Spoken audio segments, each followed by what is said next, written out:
Bonjour, on se retrouve aujourd'hui pour la quatrième et dernière partie du cours sur l'attachement dans la psychothérapie de l'adulte.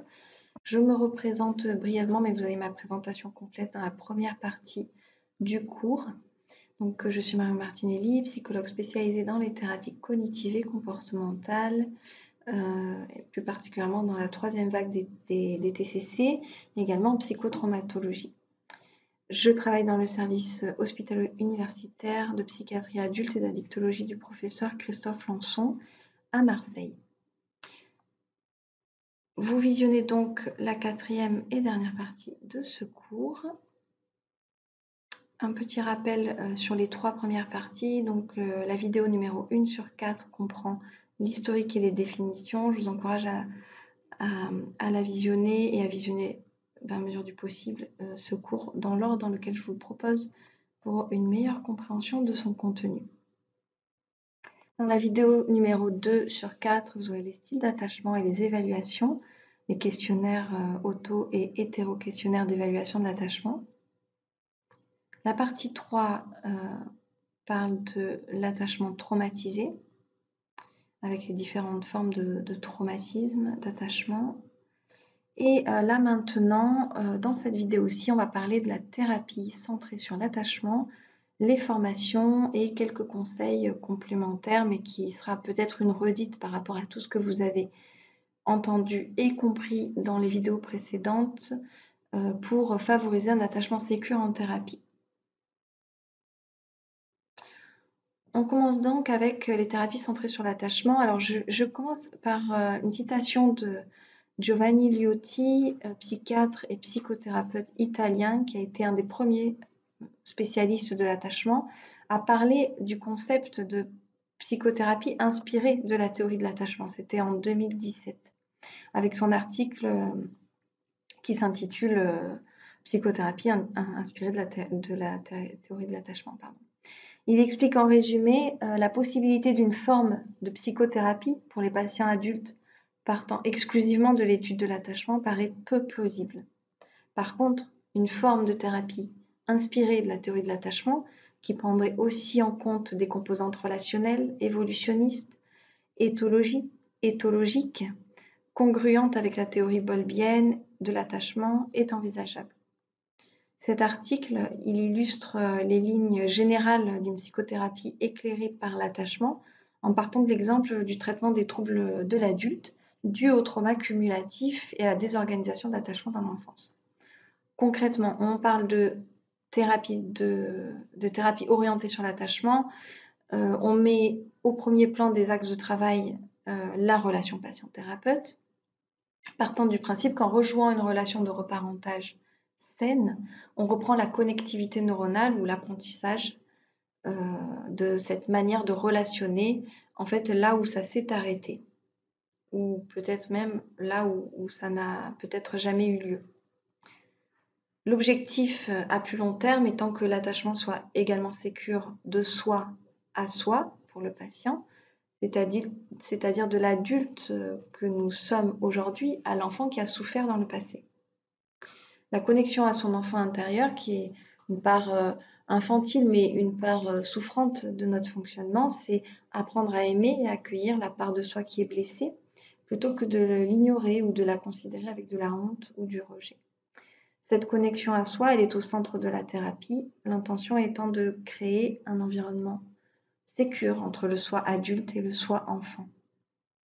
Vous avez plus d'informations à ce sujet-là sur le cours sur la dissociation d'origine traumatique. Donc je vous encourage, si vous voulez aller plus loin sur ce concept-là de la part infantile et de la part adulte sain, je vous encourage à aller regarder le cours.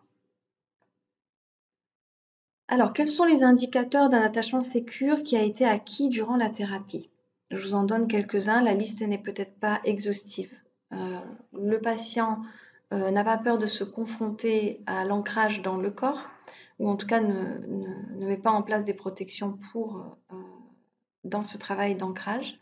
Il a conscience de ses limites, il a atteint ou il verbalise un équilibre émotionnel, il parle de la réduction des symptômes qui étaient initialement décrits en début de thérapie. Il a la capacité à envisager sereinement la fin de la thérapie, mais ça peut être aussi les pauses dans la thérapie.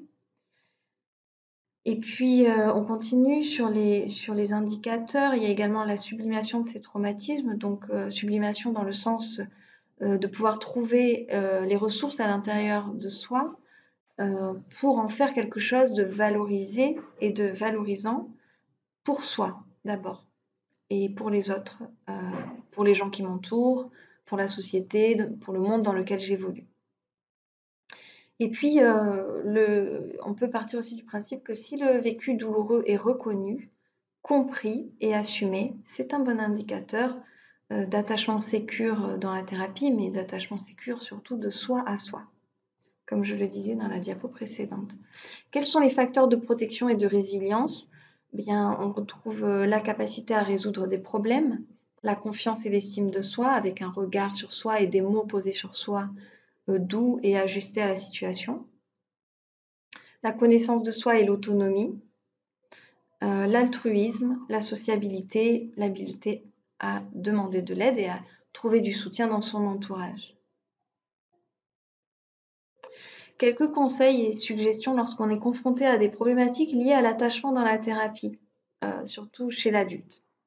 Par exemple, peut-être une idée, ça pourrait être de restreindre les objectifs, d'en faire un seul à la fois, plutôt que d'être sur une multiplicité d'objectifs qui pourraient trop challenger le patient et avoir l'impression peut-être selon lui que ça va trop vite ou qu'il n'est pas à la hauteur de ce que pourrait attendre le thérapeute de lui ou ce genre de choses.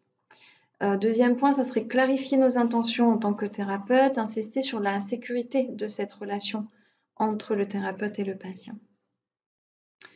Par exemple, lui dire qu'il peut tout dire, qu'il n'y a pas de questions bêtes, qu'on ne va pas l'abandonner, qu'on ne met pas de contrat de réussite sur sa tête, on avancera à son rythme. Voilà, ce genre de discours plutôt sécurisant, je trouve. Ensuite, on peut questionner le regard du patient sur les troubles qui ont été identifiés.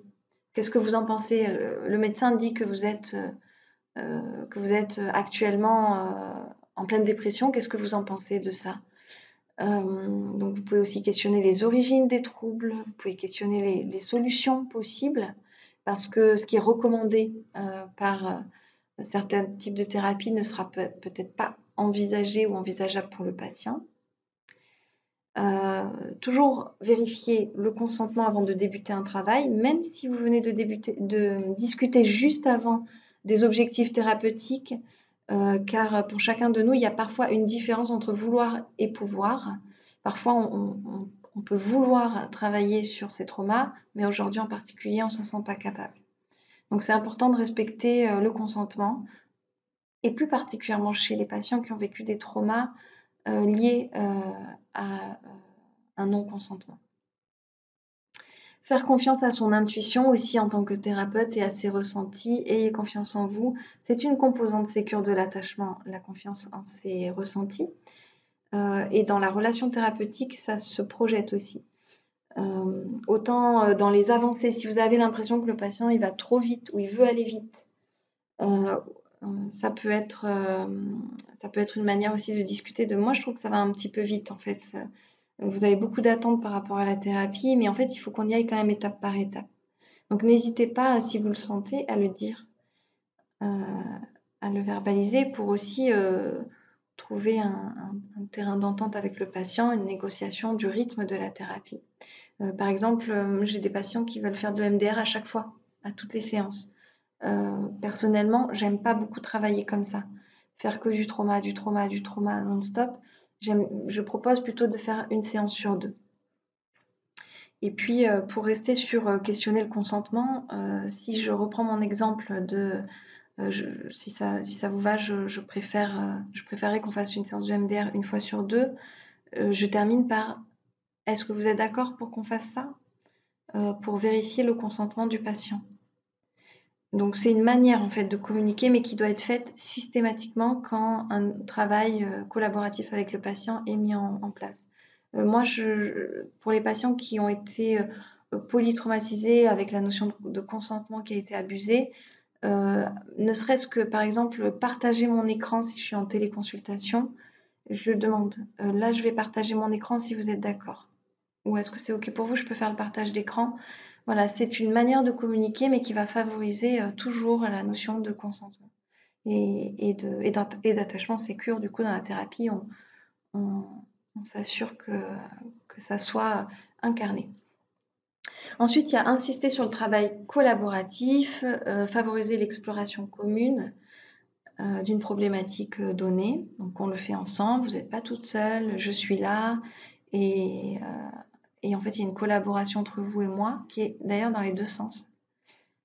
Ne pas avoir de projet sur son patient, c'est anxiogène. Ça peut rejouer une forme un peu d'instrumentalisation du patient qu'il a probablement déjà connu par le passé. Et développer l'acceptation inconditionnelle, même si il ne fait pas ses exercices dans les temps, c'est pas grave, on prend le temps. Et puis de toute façon, ne vous inquiétez pas, les exercices, on les fera ensemble. Dans un travail de collaboration, si vous avez encore de la difficulté à les faire seul en dehors des séances. Voilà, donc on diminue le projet de réussite coûte que coûte. On exprime ses ressentis en tant que thérapeute. N'oubliez pas, je vous l'ai dit déjà plusieurs fois dans ce cours, mais la neutralité émotionnelle face à des victimes, c'est plutôt maltraitant et retraumatisant. Commencez par la résolution d'événements récents quand il y a des traumas d'attachement. Moi, je vous le conseille parce que dans les événements récents, par exemple, imaginons que je sais pas, je conduisais et quelqu'un est rentré dans ma voiture. Ça m'a beaucoup marqué. Du coup, maintenant, j'ai un peu peur de reprendre la voiture. C'était il y a 3 semaines. Bon, on peut commencer par ça pour favoriser la confiance en soi, qu'on va pouvoir y arriver, de remonter en voiture. Dans un contexte où ici et maintenant, ou en tout cas il y a 3 semaines, on est encore dans le présent, il y a des ressources. Il y a les enfants qui sont là, il y a mon conjoint qui est là, il y a le travail, ça fonctionne bien. En fait, j'ai des ressources qui font que je vais pouvoir aller me confronter à ces événements traumatiques récents.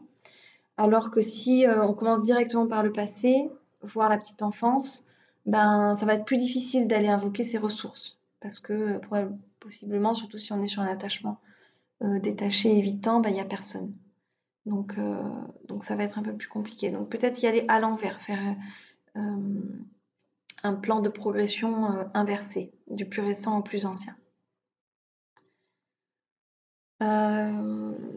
Pour les conseils et suggestions pour favoriser un attachement sécure en thérapie, ça va être aussi prendre le temps de faire de la psychoéducation sur les troubles, sur le trauma, sur l'attachement. Ça permet de travailler par la même occasion la connaissance du trouble et ses conséquences. Les conséquences sur la vie quotidienne, en fait, le sommeil, tout autre gêne, en fait, qui pourrait impacter le quotidien. Et également, la psychoéducation, moi, j'aime bien en faire en début de thérapie parce que ça permet de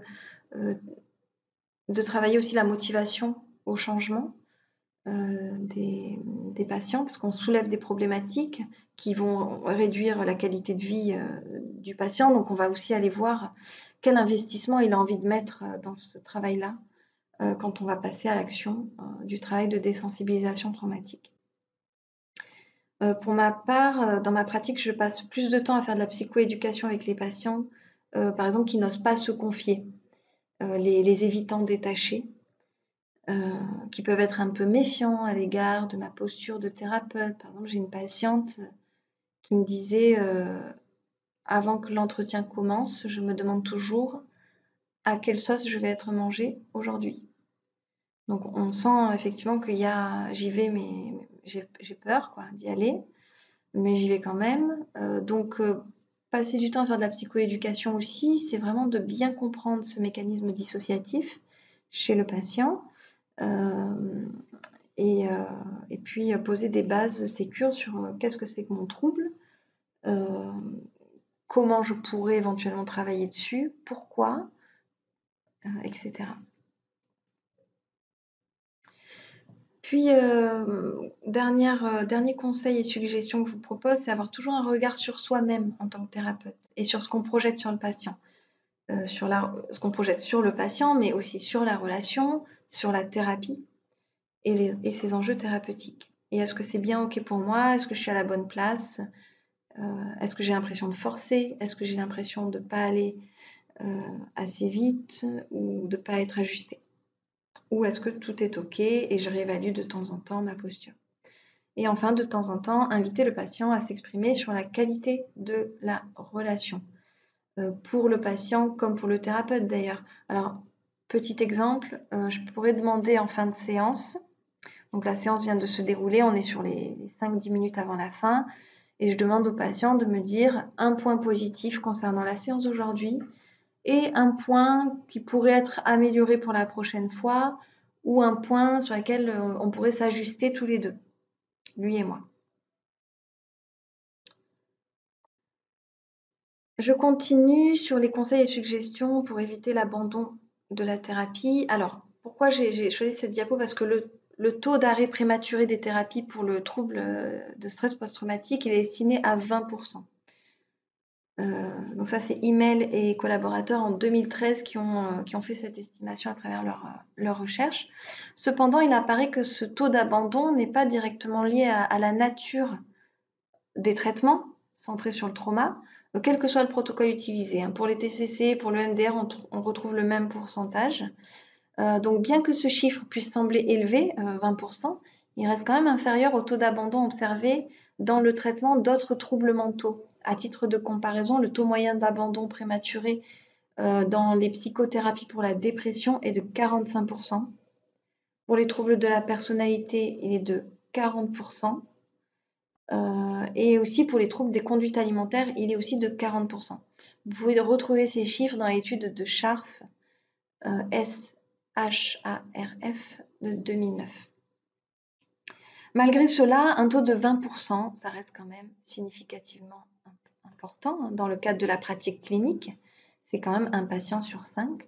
Nous suggérons donc des pistes d'intervention pour réduire ces abandons et améliorer l'adhésion au traitement dans la pratique courante.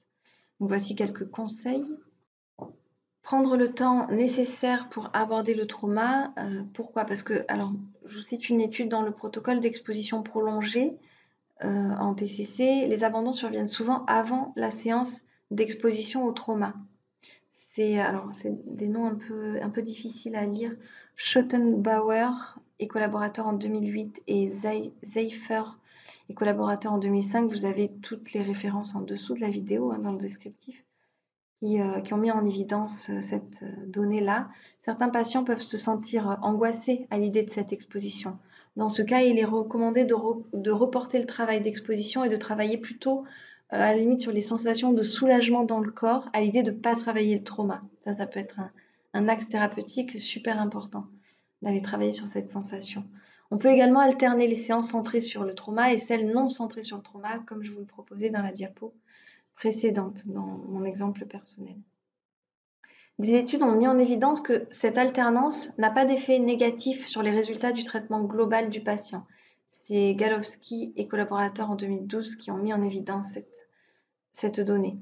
Au contraire, cette alternance, elle est souvent l'occasion d'avoir un dialogue ouvert avec le patient, de recueillir des informations complémentaires, de faire de la psychoéducation, d'aborder peut-être à nouveau les axes thérapeutiques, les motivations, l'investissement consenti du patient ou encore d'insuffler tout simplement de l'optimisme quant à la suite de la thérapie. Tout cela permet en fait d'instaurer et d'augmenter chez le patient un sentiment de sécurité,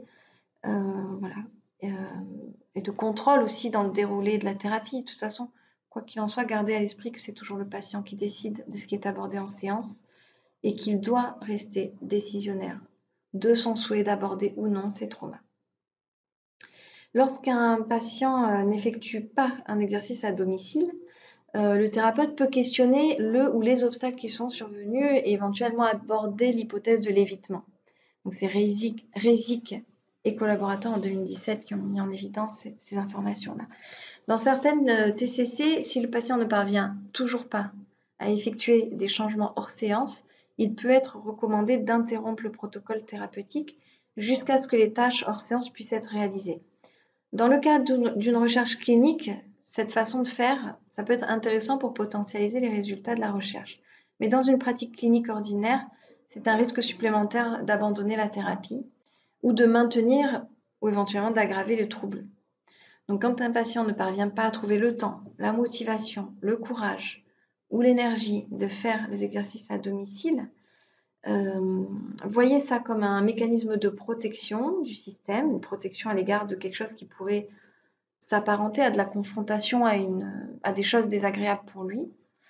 Je pense sincèrement que ça serait une vision plus juste de la situation plutôt que de voir ça comme un manque d'investissement ou un manque de motivation. Et d'ailleurs, présentez-le comme tel au patient, comme un effet protecteur. En bref, le thérapeute doit éviter de retraumatiser son patient avec ce type de considération. Peut-être tenter de réduire la complexité de l'exercice ou le temps passé à le réaliser. Si l'évitement persiste, faites tout simplement le travail en séance. Ça fera quand même travailler le patient dans sa mémoire processuelle et ses schémas d'action. La mémoire processuelle, c'est comme si le patient n'apprenait pas à faire du vélo ou du piano en dehors de la thérapie, ben, au moins il en fait avec vous, quoi. Il apprend à le faire avec vous en mémoire processuelle et ça va faire son chemin. Ensuite, autre conseil et suggestion pour éviter l'abandon en thérapie, c'est de rester bienveillant toujours, même si le patient manque un rendez-vous, par exemple. En cas de rendez-vous manqué, il est plutôt recommandé d'adopter une attitude compréhensive en tenant compte des difficultés émotionnelles auxquelles sont souvent confrontés les patients, et plus particulièrement ceux atteints de troubles de stress post-traumatique. N'oubliez pas que les amnésies et les états dissociés font partie de la symptomatologie du trouble. Et là, on peut parler d'état dissocié du moi, dans le sens où une part de nous-mêmes peut souhaiter très fort aller en thérapie et se soigner, pendant qu'une autre part de nous-mêmes fait tout pour empêcher ça, comme une forme involontaire ou volontaire, je ne sais pas, d'auto-sabotage du soin et de la relation. Pour de nombreux patients, les activités quotidiennes et banales comme travailler, se déplacer ou se divertir sont déjà éprouvantes. Donc, il est compréhensible qu'une thérapie centrée sur les traumas d'attachement puisse également représenter un défi. Les thérapies centrées sur le trauma sont des thérapies, donc, comme je vous le disais, émotionnellement assez éprouvantes et nerveusement aussi. N'oublions pas que nos patients souffrent énormément, même s'ils ne le montrent pas toujours, ni aux autres, ni même parfois à leurs thérapeutes. C'est la raison pour laquelle les thérapeutes sont encouragés à valoriser aussi les efforts fournis durant la thérapie, en remerciant, en faisant des compliments, quand le patient parvient à passer des étapes importantes pour lui. Voilà, d'être chaleureux et valorisant par rapport à ça, ça fait partie aussi des conseils. Mais également être très attentif aux limites du patient et à lui faire verbaliser, comme un code en fait, pour dire stop. Ça peut être une verbalisation, enfin quelque chose qui serait dit à l'oral, mais ça peut être un geste aussi, un geste de la main pour dire stop en séance. Moi, j'ai une patiente, par exemple, qui est très, très, très, très dérégulée émotionnellement. Et rien que le fait de rentrer dans mon bureau et de me parler, c'est déjà très activant. Donc, je lui ai demandé qu'on établisse un code pour que régulièrement, quand elle sent que ça monte trop, donc elle est sortie trop de sa fenêtre de tolérance, on puisse faire une pause. On prend le temps de respirer en silence. Je fais l'exercice avec elle, d'ailleurs. Je respire avec elle. Comme ça, je fais la pause en même temps qu'elle. Et quand c'est OK, on reprend la continuité de ce qu'on était en train de se dire juste avant. On arrive sur la fin des conseils et suggestions que je vous propose pour éviter l'abandon dans la thérapie, mais par exemple, être souple sur la fréquence des séances. Pour diverses thérapies, notamment de type comportemental et cognitive, ainsi que pour le MDR, il y a une étude qui a été menée par FOA et collaborateurs en 2018 qui a mis en évidence que la fréquence des rendez-vous ne menait à aucune différence significative dans la symptomatologie des participants en post-traitement. Les recommandations officielles, que ce soit en TCC ou en EMDR, qui vont être plutôt de 1 à 2 séances par semaine, ne sont pas forcément justifiées de manière très claire. sur ces recommandations. L'étude en question de FOA et collaborateurs, donc de 2018, a comparé en tout cas cette fréquence recommandée à une fréquence de 10 séances sur 2 semaines. Donc quand même un rendez-vous par semaine quasiment, ou un rendez-vous tous les 2 jours. Et n'ont pas observé de différence sur l'efficacité thérapeutique. En revanche, on imagine bien que si on reçoit le patient une fois par trimestre, pour avancer dans la thérapie et créer un lien d'attachement sécure, ça va franchement être compliqué. Mais tout ça pour dire quand même que vous pouvez vous autoriser à adapter la fréquence aux possibilités de votre patient, et en particulier si vous le recevez dans le cadre d'une activité libérale où il faut prendre en compte les considérations, enfin les contraintes financières du patient et autres contraintes qui peuvent être liées au temps disponible pour s'engager dans une thérapie. On a également changé de stratégie thérapeutique si les symptômes s'aggravent, en particulier pendant les premières séances, il peut arriver parfois qu'il y ait une aggravation des symptômes. C'est une évolution que moi-même j'ai connue au sein de ma propre thérapie. Les premières semaines, j'étais tellement mal, plus mal qu'avant d'avoir commencé. Parce que évidemment, je me rendais compte aussi de l'étendue et de la gravité de ce que je traînais avec moi. Et donc, pendant ces premières semaines, j'avais vraiment ce sentiment, presque des larmes aux yeux tout le temps, et ce sentiment de couler, quoi, complètement. À me dire que j'allais arrêter la thérapie, que j'avais pas fait ça pour ça, et que si c'était pour être plus mal qu'avant d'avoir commencé, c'était pas la peine. Et ça arrive parfois, pas tout le temps, j'allais dire rarement, mais ça arrive. En tout cas, dans ma pratique de thérapeute, je l'ai rarement vu, mais c'est une possibilité. Donc, une augmentation de certains symptômes peut être décrite lors des premières séances. C'est Francine Shapiro qui a mis au point la thérapie EMDR, qui le décrivait aussi dans un ouvrage de 2007. Mais après quelques séances, ça s'apaise. La littérature scientifique décrit à ce sujet une amélioration des symptômes avec une guérison qui peut nécessiter jusqu'à une vingtaine de séances au total. Mais ça dépend vraiment du type de trouble, de la présence de troubles associés, comme des addictions associées, etc., qui vont du coup ralentir et augmenter les séances. Si les symptômes s'aggravent, il est recommandé d'arrêter le protocole en cours, d'orienter les séances uniquement sur de la régulation émotionnelle, nerveuse, la fenêtre de tolérance, la théorie polyvagale. On ramène le patient dans une fenêtre de tolérance, on peut le même faire sur plusieurs séances, et puis on reprendra plus tard les protocoles de désensibilisation si le patient est OK avec ça.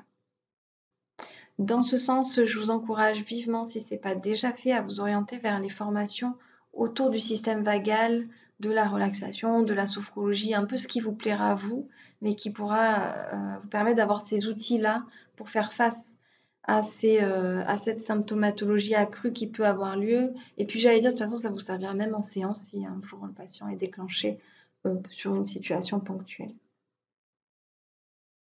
Et enfin, dernier point, prendre en compte la logistique nécessaire pour les séances. C'est Zeffert et Black en 2000 qui ont questionné 66 patients qui avaient abandonné prématurément leur thérapie. Ils les ont questionnés sur les raisons de cet abandon. Ils ont démontré qu'un tiers d'entre eux avaient abandonné pour des raisons logistiques et d'organisation. On encourage donc les thérapeutes à avoir une discussion avec le patient sur son confort matériel et logistique lié à la réalisation de la thérapie et sa présence aux séances. Par exemple, moi, il m'arrive de proposer la téléconsultation comme une alternative à des déplacements au cabinet ou à l'hôpital, si ceux-ci peuvent s'avérer compliqués à harmoniser avec leur vie professionnelle, leur vie de famille, etc. C'est un exemple, mais il y en a plein d'autres. En conclusion, le thérapeute n'a qu'un contrôle limité sur le taux d'abandon et le manque d'adhésion des patients à la thérapie, mais il peut faire de son mieux pour créer un environnement sécurisant pour le patient. Alors, je vous donne un exemple de psychothérapie des traumas d'attachement. C'est la manière dont moi, personnellement, Marion Martinelli, je propose ce type de thérapie. Je fais un minimum de 30 séances pour les thérapies sur les traumas d'attachement, mais ça peut être même plus que ça. Donc, la première partie, c'est l'anamnèse et les axes thérapeutiques. Bon, généralement, ça, je le fais assez rapidement, 1 à 2 séances, ça peut être plus si besoin. La deuxième partie de la thérapie va être axée sur comprendre son fonctionnement, comprendre ses blessures d'attachement, comprendre ses traumas. Alors, je peux utiliser, par exemple, le questionnaire des schémas de Jung, qui est une entrée hyper intéressante sur l'observation attentive de mon fonctionnement et d'où ça vient. Évidemment, je vais faire la fenêtre de tolérance, c'est un incontournable. La théorie polyvagale, c'est un incontournable aussi. Si le patient, je le trouve très dissocié ou moyennement dissocié, je vais travailler sur la théorie de la dissociation en termes de psychoéducation.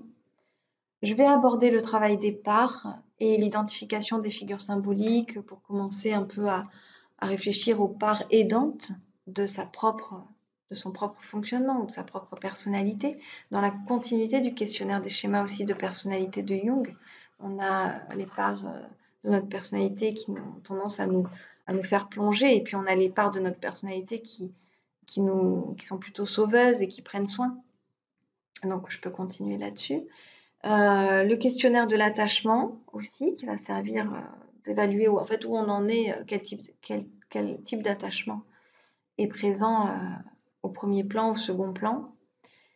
Et s'il y a des relations toxiques ou une relation toxique, je vais faire le triangle dramatique de Karpman. Cette triangulaire victime-bourreau-sauveur n'a pas été validée scientifiquement. Néanmoins, je l'utilise souvent quand il y a des relations d'attachement insécure ou toxique. C'est une mine d'informations et c'est hyper pertinent. Donc, même si ça n'a pas été validé, moi, personnellement, je l'utilise. Et je trouve que ça fait avancer la thérapie énormément. Donc là, on est vraiment sur comprendre son fonctionnement, qui je suis, comment je fonctionne, où sont mes blessures, c'est quoi le trauma, etc.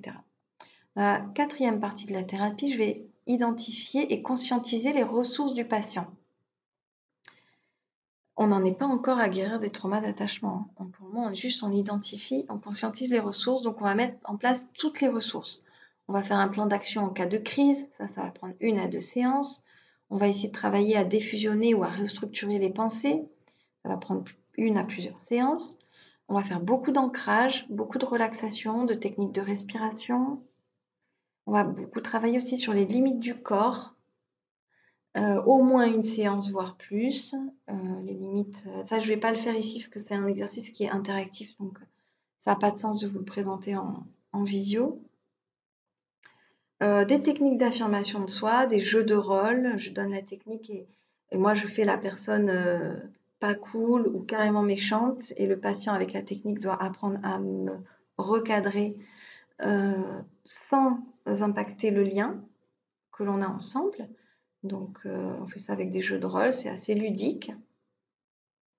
Puis, je vais faire l'exercice du contenant d'Hélène Delucci, qui est une formatrice EMDR, psychologue, pour entraîner le confinement des expériences difficiles. C'est-à-dire que là, en ce moment, il y a tout qui m'explose à la figure, mais en fait, je ne peux pas tout traiter en même temps. Donc, je vais mettre dans le contenant et je vais les sortir 1 à 1 du contenant pour les traiter les unes après les autres. C'est hyper intéressant dans les ressources que le patient peut avoir. Voilà, ce protocole du contenant, mais je pourrais utiliser d'autres. Il y a le lieu sûr aussi en EMDR qui est super intéressant pour entraîner la mise en sécurité du système. Une fois qu'on a fait ce travail sur les ressources et qu'on est bien en sécurité maintenant, enfin, on est sur la fin de la thérapie et on va pouvoir faire le soin des traumas par la désensibilisation. Donc moi, j'aime beaucoup utiliser le protocole de la salle diplomatique de Nicolas Desbiendras. Je le fais souvent sur plusieurs séances. Vous le trouvez sur Internet ou dans l'ouvrage de Nicolas Desbiendras. Ensuite, j'utilise les protocoles de désensibilisation en EMDR, parfois plusieurs fois, sur plusieurs séances, si j'estime que c'est le protocole le plus utile à ce moment-là pour travailler sur la problématique en question. Si j'estime que c'est plutôt l'ICV qui va être pertinent par rapport à ce qu'amène le patient, je vais utiliser les protocoles d'ICV. Et également les empreintes précoces d'attachement d'Hélène Delucci, qui est vraiment super, que vous trouvez dans ses livres. J'ai entendu certains thérapeutes en qui j'ai toute confiance dire qu'eux, ils l'utilisent en début de thérapie Moi, c'est pas ma manière de faire parce que j'aime procéder de cette manière-là, mais en fait, tout est possible. C'est vraiment, je vous expose ma manière à moi de travailler parce que pour moi, ça a du sens de le faire comme ça. On termine avec les thérapies et les formations centrées sur l'attachement. Donc, au niveau des thérapies centrées sur l'attachement, vous avez la thérapie des schémas de personnalité de Jung. Il y a un gros travail de reparentage. Et le reparentage, c'est de la réparation de l'attachement. Donc, si vous vous intéressez à cette thérapie qui est très intégrative, hein, qui comprend beaucoup de choses, je vous encourage à vous former. Et dans la partie reparentage, il y a de l'attachement. Évidemment, il y a le MDR, mais ce avec les protocoles centrés sur l'attachement. La thérapie par intégration du cycle de la vie, ICV, qui, selon moi, intègre l'attachement dès le départ. Même dans le premier niveau, vous avez le concept d'attachement qui est très fortement représenté. Les thérapies interpersonnelles, la type centrée sur l'attachement, qu'on va du coup appeler la type A. Et la psychothérapie sensorimotrice qui commence à émerger là depuis quelques années, qui est juste super. Et les formations centrées sur l'attachement. Donc là, vous avez les formations et diplômes universitaires, mais la liste n'est vraiment pas exhaustive. Et puis, si vous visionnez cette vidéo dans 5 ans, il y en aura encore d'autres. Donc, voilà, je vous ai mis juste les grandes lignes. Donc, en diplôme universitaire, vous avez le diplôme de Rouen, l'université de Rouen, l'attachement, concept et application thérapeutique, et celui de Toulon sur l'éthologie, qui est centré sur l'attachement. En formation, vous avez donc pour les schémas, l'Institut français de thérapie des schémas, l'IFTS, l'Institut Double Hélice pour l'ICV, et Theraplay aussi. Il propose l'ICV, Theraplay et la thérapie dyadique, dont je vous ai parlé au cours de ce cours. Hein. Je vous rappelle, la thérapie dyadique, c'est centré sur la relation parentale entre les deux parents. Mais ça peut être fait, j'imagine, avec un seul parent pour les familles monoparentales. Ensuite, il y a les formations de l'Institut français de MDR, l'IF-EMDR, donc sur les traumas précoces, sur l'attachement et le MDR. L'Association française de thérapie interpersonnelle, l'AF-TYP, mais je ne sais pas si ça se dit comme ça. Et les formations du Centre de psychothérapie et pratiques spécialisées émotions. Alors, je ne sais pas comment ça se prononce, PEPS-E ou PEPS-I, je ne sais pas, avec la psychothérapie sensorimotrice et les formations aussi du centre de formation Résonance Formation. Voilà, vous avez tout qui s'affiche là sur la diapo actuelle. On arrive donc sur la fin de cette 4e et dernière vidéo sur le sujet de l'attachement en psychothérapie de l'adulte. Donc un petit rappel sur la bibliographie, les lectures conseillées. Donc vous avez donc les ouvrages de Johanna Smith, notamment celui sur l'attachement en psychothérapie de l'adulte, évidemment. Bessel van der Kolk, Le corps n'oublie rien. Pour moi, je vous encourage à le lire. C'est vraiment la Bible du psychotrauma. Le livre de Glaser et Prior sur comprendre l'attachement et ses troubles, théorie et pratique. Gwenaëlle Percieux avec guérir les blessures d'attachement, en particulier en lecture proposée pour les patients, mais aussi pour vous en tant que thérapeute. Ça peut être très intéressant d'aller lire cet ouvrage. Et pour les plus expérimentés d'entre vous, la psychothérapie des traumatismes complexes de Olivier Piedefort-Marin. Il est formateur aussi au trauma complexe avec une grosse partie sur l'attachement. Je ne l'ai pas cité dans la diapo précédente, mais allez regarder les formations qu'il propose qui sont très très bien.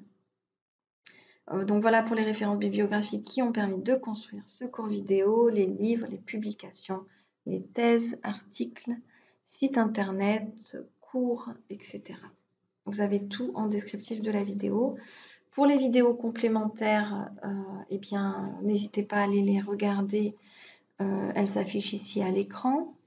Et enfin, voilà, j'espère que ce cours vous aura été utile et instructif. Merci pour votre attention. N'hésitez pas à faire connaître notre chaîne YouTube de la Psy du Soleil qui propose encore de nombreux enseignements de niveau universitaire dans les domaines de la psychiatrie et de la psychologie, mais également de nombreuses vidéos pédagogiques sur le thème des psychothérapies, pour ma part en tout cas, et puis sur plein d'autres thèmes, des témoignages de patients également, et puis plein d'autres choses.